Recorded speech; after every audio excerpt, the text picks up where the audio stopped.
কালকে থেকেই করছি, পরশু থেকেই করছি খুঁটি পুজো। খুঁটি পুজো মানে কি আমাদের একরকম প্রিপারেশানের একটা ঢাক বেজে যায়। কারণ এবার পুজো আসছে মানে তো আমাদের যারা আমরা এই প্রফেশনে আছি তাদের কাছে তো পুজো আসছে মানে শুধু আনন্দ নয়, পুজো আসছে মানে অনেক রেসপন্সিবিলিটি, অনেক কিছু রেসপন্সিবিলিটি। সব কিছু ঠিকঠাক থাকবে কিনা, প্রত্যেকটা পাড়া ঠিকভাবে পুজো করতে পারবে কিনা, সবার সেফটি বজায় থাকবে কিনা, এত রকম ক্রাউড কলকাতায় সামলাবার মতন সব কিছু ইনফ্রাস্ট্রাকচার ঠিক থাকবে কিনা, সব কিছু নিয়ে আবশ্যিকভাবে আনন্দ থাকবে। কারণ আমাদের বাড়িতেও পুজো হয়, তো স্বাভাবিক এই এত সুন্দর এই ঢাক বাজলেই তো মনটা আমাদের কেমন করে ওঠে। তোমাদের করছে না? দুর্গাপুজোর এবছরের থিম হলো লক্ষ্মী পুজো। দুর্গাপুজোর লক্ষ্মী পুজো, হ্যাঁ দেখতে পাচ্ছি। হ্যাঁ, এটা কি একটা অভিনব মনে হচ্ছে তোমার? লক্ষ্মী পুজো নয়, শিল্পী বলেছেন ওটা থিম নয়, ওটা ওটা ওটা ওটা হচ্ছে বান্টির বানানোর থিম। অ্যাকচুয়াল থিম হচ্ছে বলবো পরে ওটা। হ্যাঁ, আমি তোমায় বলে দিই ওটার নাম দেবো পুনরাবর্তন। পুনরায় যে আবর্তিত হয় তার নাম পুনরাবর্তন। তা আমি ওনাকে বললাম, উনি বললেন হ্যাঁ ভালো। আর ওর মাঝে মাঝে ক্যাপশন থাকবে যা বর্জ্য তা ত্যায্য নয়, যাকে আমরা ফেলে দিই তা সবসময় ত্যাগ করার মতো নয়।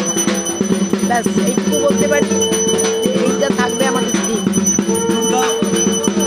আসন্ন বাঙালির শ্রেষ্ঠ দুর্গাপুজোর সামনে মানিকতলার সমস্ত অধিবাসী বৃন্দকে কি শুভেচ্ছা বার্তা? শুভেচ্ছা বার্তা হচ্ছে ভরপুর আনন্দ করো, আর তার জন্য পরিবারটাকে নিয়ে সুস্থ থাকো। ঈশ্বর সুস্থ রাখুন, ঈশ্বর মানসিক শান্তি রাখুন। শরীরের থেকেও এখন মানসিক শান্তি খুব জরুরি। ঈশ্বর সবাইকে যেন মানসিক শান্তি দেন, কাউকে যেন আঘাত না দেন। সবাই তবেই আনন্দ করতে পারবে পুজোয়। আর পুজো যখন সার্বিকভাবে সবাই আনন্দ করবে তখন সেই পুজোর সাফল্য হবে। আমি আনন্দ করলাম, পাশের বাড়ির লোক কাঁদছে, এরকম হয় না। ওটা সমাজ আনন্দ করবে। যা চলছে, যে পটভূমিকার মধ্যে পুজো হচ্ছে, খুব চিন্তা লাগছে যে সব কিছু ঠিক লাগবে। ঈশ্বরের কাছে প্রার্থনা করি যে আর দুর্যোগ আর দুর্ভোগ এলো না মানুষের জীবনে। এই প্লেন ক্র্যাশ, এই অপারেশন সিঁদুর, এই জিনিস প্রতিদিন হেলিকপ্টার ক্র্যাশ, এটা ওটা, এইগুলোর থেকে ঠাকুর শান্তি দিন পরিবারগুলো। সবাই হাসবে তবে তো মা হাসবেন, সেইটা চাই, আর কিছু না। দিদি, আজকে 57তম উল্টোডাঙ্গা বিধান সংঘের একটা 57তম পুজোর শুভ সূচনা, শারদীয় শুভ সূচনা আজকে তুমি হয়ে গেল। তুমি এর সম্পাদিকা, মানে এই সম্পাদিকা আমি পার্টি। আচ্ছা, চেয়ারপারসন এই পুজো অনুষ্ঠানে কেমন লাগছে আজকে? দারুণ। আমি যদি চেয়ারপারসন নাও হতাম, আমি খুব পুজো পাগল, পুজো প্রেমী মানুষ। আমি মনে করি যে বিধান সংঘের পুজোটা খুব ছোট ছিল, ছোট থেকে ওরা না আস্তে আস্তে করে বড় করছে, এবং বড় করে করে ওরা এমন জায়গায় পৌঁছাচ্ছে যে আমরাই মাঝে মাঝে সারপ্রাইজ হয়ে যাই। মানে এরা বলে পুজোটা আগে থেকে দেখো, কিন্তু কেন জানি না পুজোটা যখন কাজ হয় তখন দেখার থেকে আমি ওই লাস্টে দেখতে পছন্দ করি। কারণ ওরা বলে বারবার কি দেখে নাও দেখে নাও, আর আমি সারপ্রাইজ হতে পছন্দ করি। আগের বছর পুজোটার যে থিমটা ছিল, আমি প্রায় এই পুজোটার মধ্যে 10-12 বার নিজেই দেখে নিয়েছি ঘুরে ঘুরে যে কি সুন্দরভাবে পুজোটা হয়েছে। এবার আমি ওদের সত্যি শুভকামনা দিচ্ছি, শুভেচ্ছা দিচ্ছি।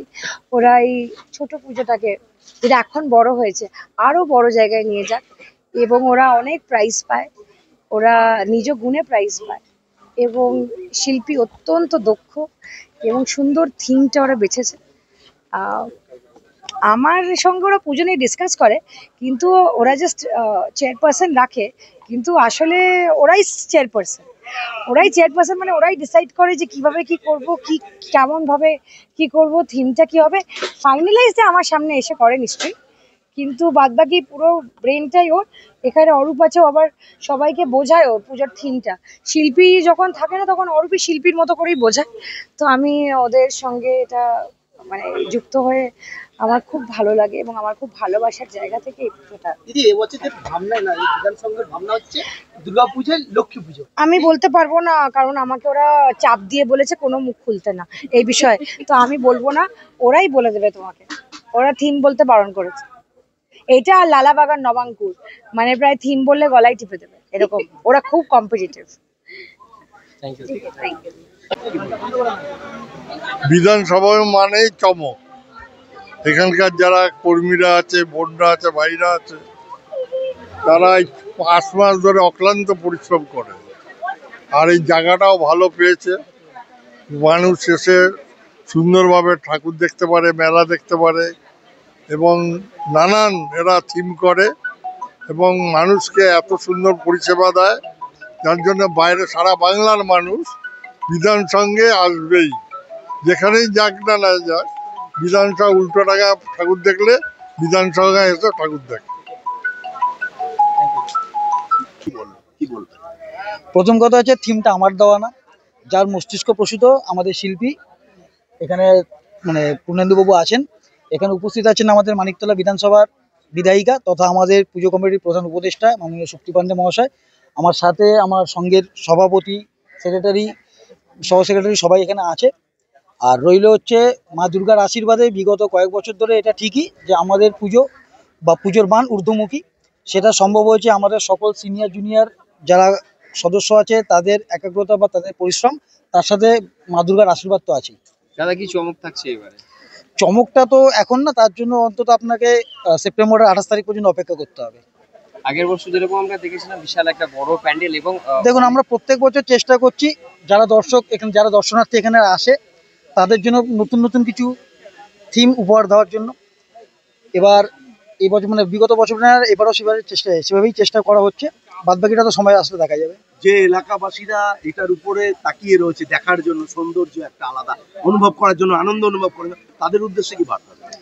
তাদের উদ্দেশ্যে একটাই কথা বলবো, আগামী 2-2.5 মাস আমাদের কাছে অনেক লড়াই। কারণ এই সময়টা এবার যেহেতু পুজো এগিয়ে এসেছে, বর্ষা চলছে, এই বর্ষাকে অতিক্রম করে বা বর্ষার মধ্যে সবাইকে পরিশ্রম করে প্যান্ডেলটাকে দাঁড় করাতে হবে। তারপর প্যান্ডেলের ভেতরকার কাজ, লাইটের কাজ, অনেক কাজই আছে, পরিশ্রমের একটা ব্যাপার আছে। দীর্ঘ পরিশ্রমের ফলটা আমরা তবেই পাবো যখন যে সমস্ত দর্শক এখানে দেখতে আসবেন তাদের হাসি মুখে আমরা যখন প্যান্ডেলটা দেখাতে পারবো, তারা খুশি হবে, তারা রিমার্ক করবে, সেটাই আমাদের কাছে প্রাপ্তি হবে। সেই চেষ্টায় এখন আমরা আগামী 2.5 মাস থাকবো। আপনার পুরো নামটা? আমার নাম বান্টি পাল।